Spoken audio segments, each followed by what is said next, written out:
time to time, all over New England, we gather at our town halls to hammer out the public opinion in meetings like this.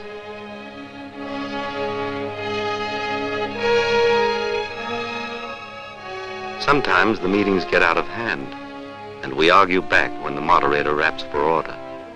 But we like it that way, because we figure we elected him to the job in the first place.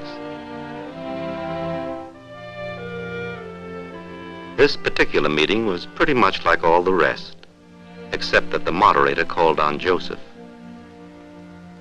Joseph was self-conscious, and I had to persuade him to speak.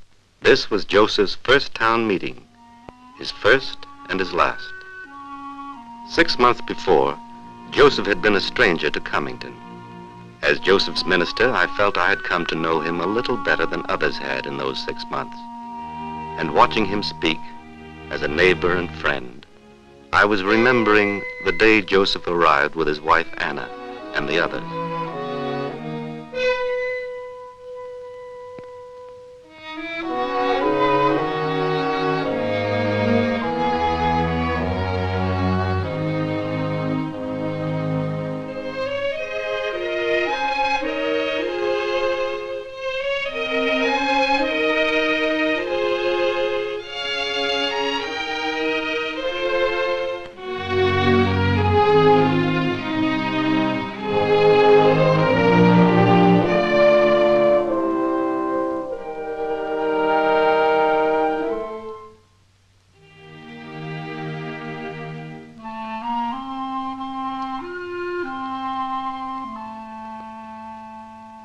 I had heard of these refugees at a conference of ministers.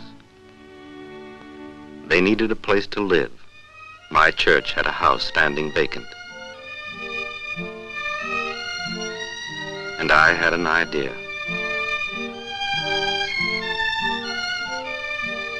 Perhaps the refugees could have found another place to live, and undoubtedly the good people of Cummington would have preferred it that way. But then, that's what gave me the idea.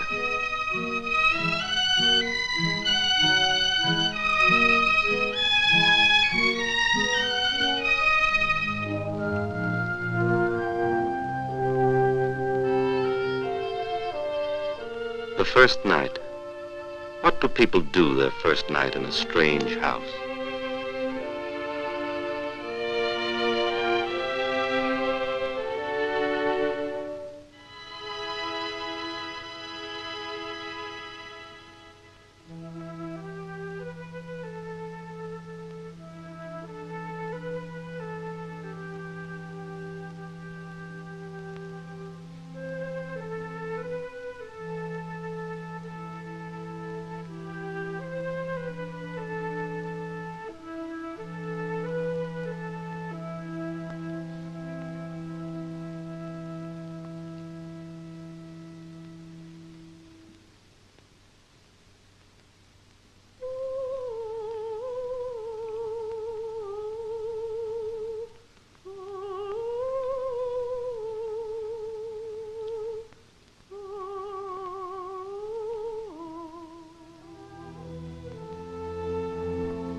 Certainly you don't want to talk to anyone.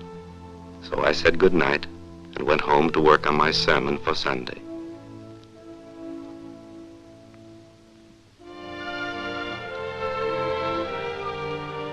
Sunday was clear, a good day for church, because we like to make a social event out of it. It's a close community feeling we have about our churches. We like to stand around and chat before the service.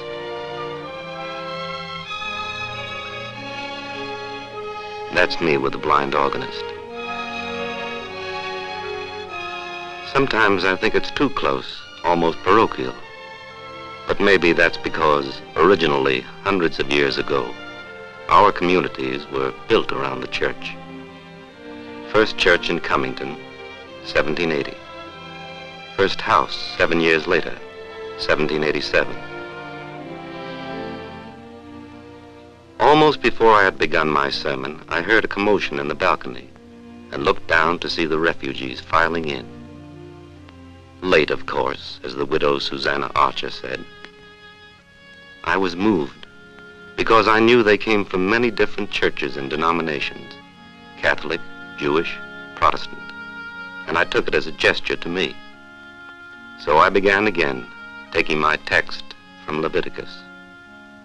The stranger that dwelleth with you shall be unto you as one born among you, and thou shalt love him as thyself. I was sure it helped the lonely feeling of the refugees.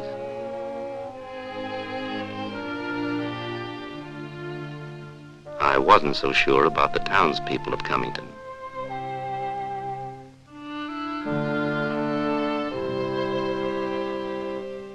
Only time would tell.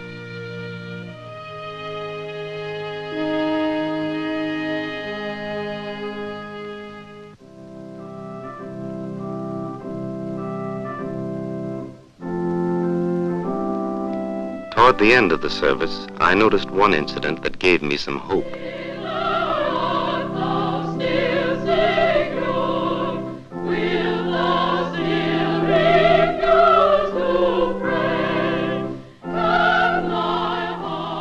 I guess with the music and all, it was too much for Anna.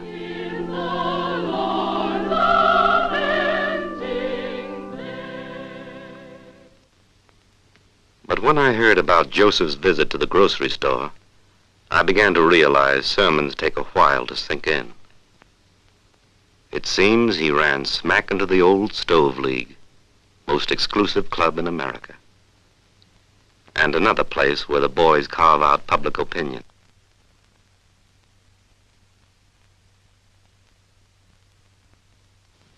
Everyone went right on doing what he was doing. And Joseph felt at first like no one knew he was there. But that wasn't true. Because the minute his back was turned, they looked up, curious as kittens. And Joseph knew it.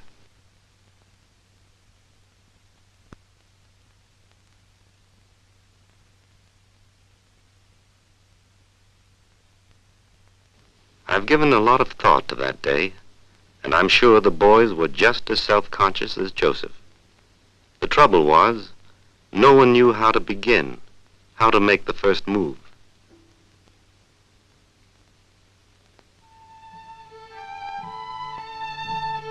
So I realized I'd have to make the first move myself, take people by the arm and lead them together. Peter, one of the refugees, had been a printer of fine books, art editions, back in Austria. So I took him out to the Cummington Press to meet Jim Orchard.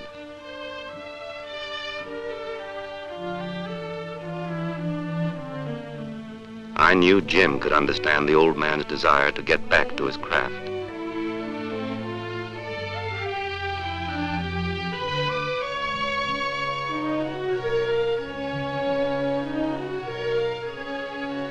It wasn't hard to tell that he'd been away from his work for a long, long time.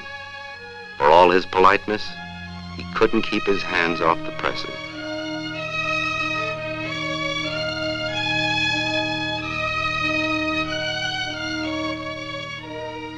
So Jim agreed to take Peter under his wing. And as I left, Jim was already promising to take Peter over to see the collection of books at the Bryant Memorial Library, across the meadow from the press.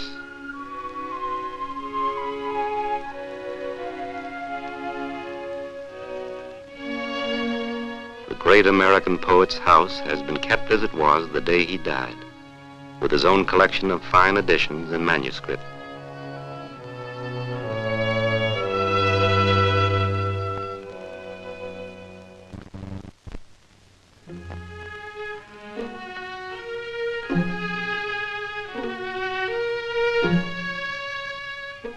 Here were the things Peter loved most, things he'd been away from too long.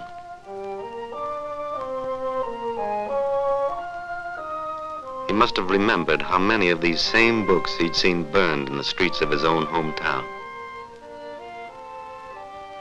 And he must have recalled that Emerson, Thoreau, Whitman sat in this same room 100 years ago, planning, arguing, writing against slavery with their friend Bryant.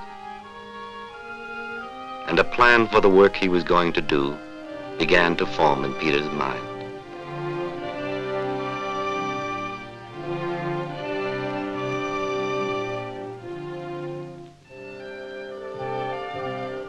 Then, Max went to work helping out on the widow Susanna Archer's farm. Susanna's boy had just been drafted, and she needed a man who could handle the farm machinery. Max had been a mechanic in Czechoslovakia.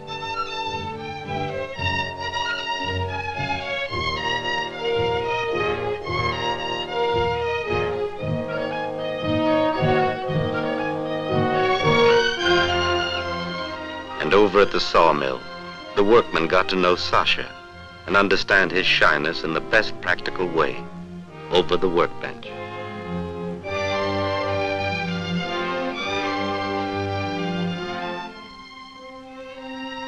During the summer, Joseph and Anna opened a knick-knack shop, and the local girls got into the habit of dropping around to help out. I used to come by myself of a Saturday afternoon to enjoy a little music with Joseph and the hall girl.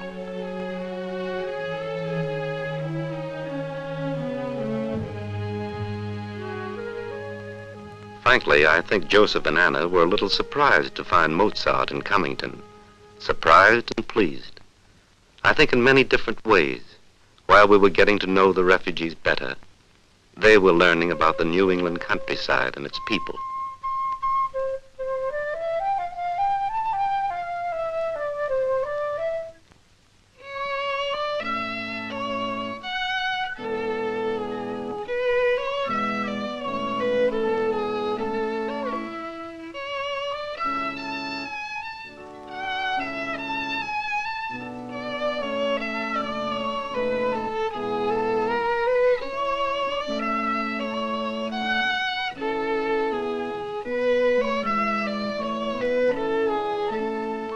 Our land is similar to their own, chopped into small one-man, two-man farms.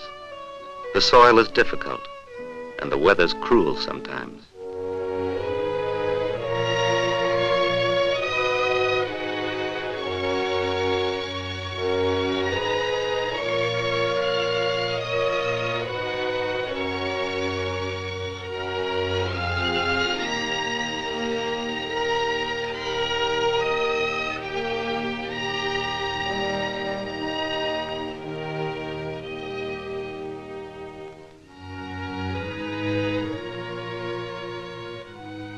We're not the breadbasket of America, but if you work hard, the autumn harvest will give you back enough for your family and a little left over to take to market. And of course, we set aside one of the best of everything to exhibit at the fair. It's a hard life, and often a lonely life, and maybe that accounts for the way we act sometimes.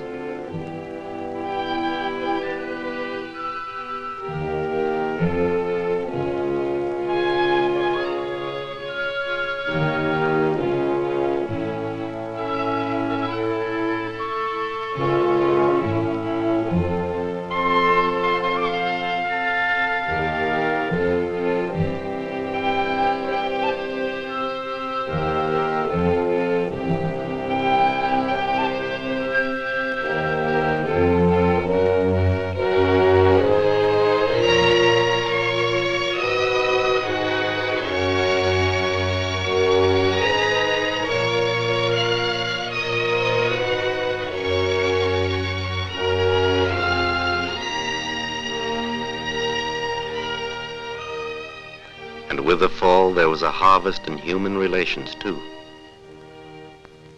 One day, the boy from down the street came bearing gifts. He had a speech all prepared, which he promptly forgot like his mother knew he would. But it made me feel that perhaps my idea had taken root, too.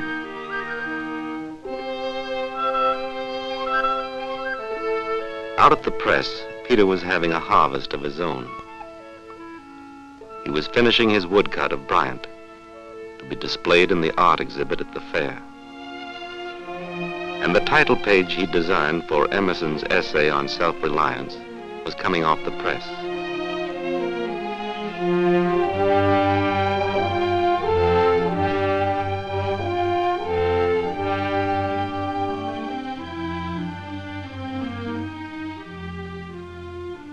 back at work in his craft, a part of a shop.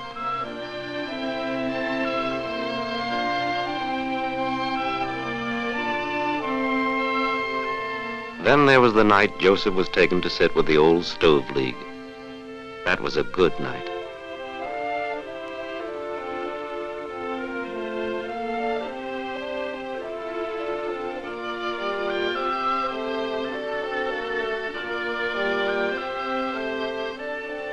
I don't say all the self-consciousness was gone, but there was a new kind of respect on both sides.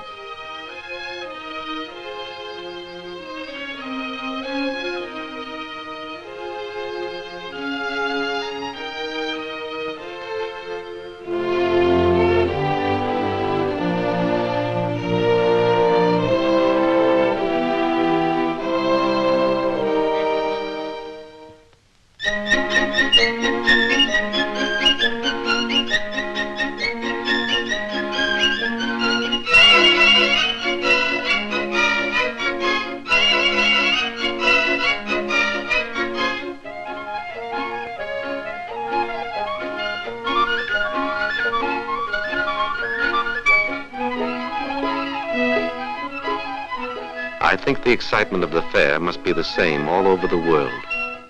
To me, it's a celebration, putting the exclamation point to the end of a good harvest.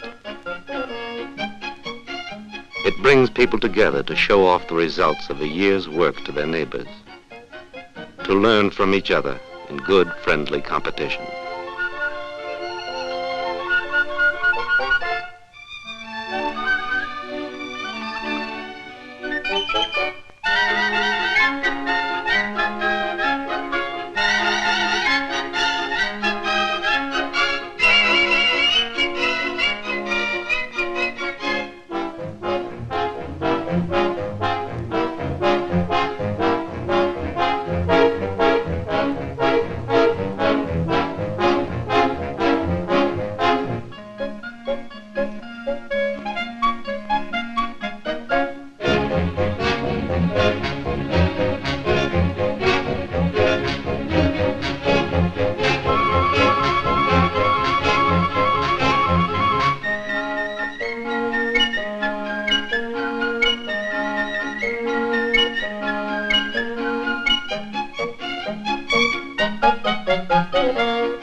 And at the end of the day, you know a little more about yourself and your neighbor.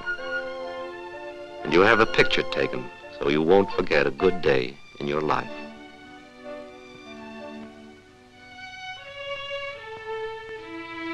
I was thinking of all these things as I watched Joseph speak. He was telling the town meeting that he would be leaving soon to go home and help rebuild his own country. But he'd take with him many things he had learned from his neighbors in Cummington. Picture of a land and people very much like his own. That's about all there was to my idea in the first place. That the strangeness between people breaks down when they live and work and meet together as neighbors. I think the idea worked. At least, if the boys on the post office porch had been reluctant to welcome strangers, they were also reluctant to say goodbye to friends.